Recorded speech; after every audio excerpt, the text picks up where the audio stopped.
वाघोली परिसरातील एका ज्वेलर्सच्या दुकानाचं शटर उचकटून सोन्याचे आणि चांदीचे दागिने चोरून नेणाऱ्या सराईत गुन्हेगाराला लोणीकांद पोलिसांनी बेड्या ठोकल्या आहेत।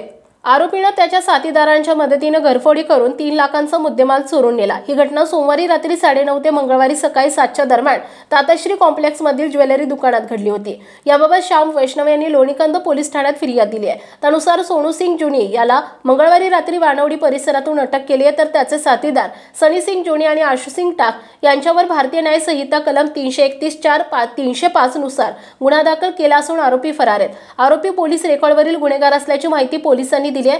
सहाय्यक पोलीस निरीक्षक रवींद्र गोडसे यांनी दिलेल्या माहितीनुसार फिर्यादी श्याम वैष्णव यांचे वाघोली येथील ताताश्री कॉम्प्लेक्स मध्ये ज्वेलरीचं दुकान आहे। सोमवारी रात्री 9:30 वाजता वैष्णव यांनी दुकान कुलूप लावून बंद केलं। त्यानंतर मध्यरात्रीच्या सुमारास आरोपींनी दुकानाचं लोखंडी ग्रिलचं कुलूप तोडलं। दुकानाचे लोखंडी शटर मध्यभागी उचकटून दुकानात प्रवेश केला।